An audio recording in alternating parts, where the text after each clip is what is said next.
So for today's episode, I wanted to touch on the notion that the woman is the prize.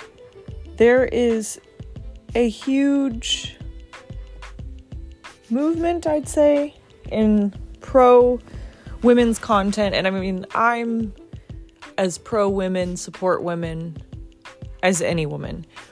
But I do believe fundamentally that all partnerships are just that, partnerships.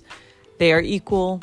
They are 50-50. They are the coming together of two people to carry the load of life together and to support each other so that load is a little bit lighter and more strategically carried, and that the 1 + 1 doesn't just equal 2, it equals like 5 because of I know we hate this word, synergies gained by joining forces. By the support you give each other, you're that much more effective and that much more productive and creative and that much more strategic in the way you build your lives together and the way you handle things in your lives together.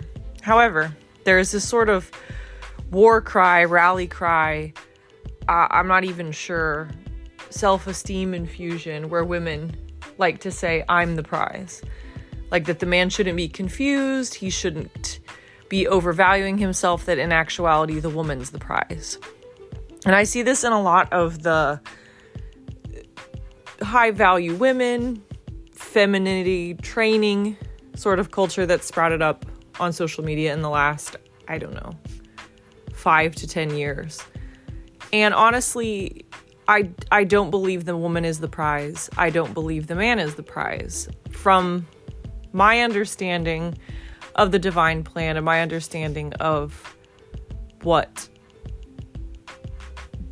just total equilibrium should look like, in actuality, the prize to be had is the relationship, is the joining of the forces of the two.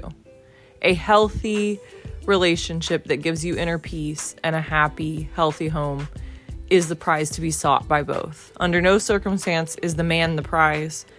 Under no circumstance is a man a prize, because men like to tell this, to kind of flip the I'm the prize narrative that women try to sell. They try to flip it on its head by saying, as a man, I'm the prize, because they somehow think because they will offer commitment that they're a unicorn. I'm not really sure what the message is there, but that's what I've seen most, is men that seem to think that commitment is a scarcity and that a man that will commit, which is table stakes, by the way.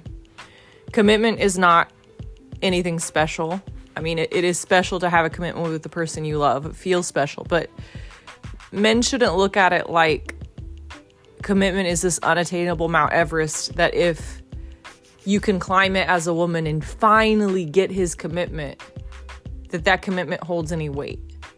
Commitment for commitment's sake, or holding it over a woman's head that there's a commitment finally at long last, means your commitment was worth nothing, because there's nothing interesting or valuable about you. Simply holding out on that commitment and eventually folding and offering it to the woman may just be the only thing you have to offer, which is weak.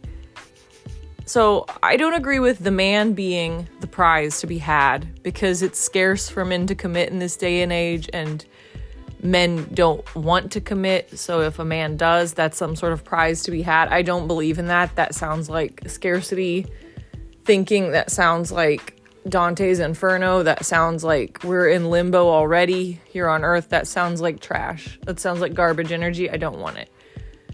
Additionally, women that believe they're the prize because they invest a certain amount of money or a certain amount of a man's money in their appearance, that's not really a prize either. That's simply self-objectification and self-commodification, which we will get into at another time in another episode, what those terms mean and what I mean by that. But I think you're picking up what I'm putting down, that neither individual is the prize, because in a sense, they're whittling them. The people that say that each individual, one side or the other, male or female, is the prize, are the people who are kind of trying to take the most commodified aspect of their side of a relationship in the gender standards and make that some sort of like luxury good.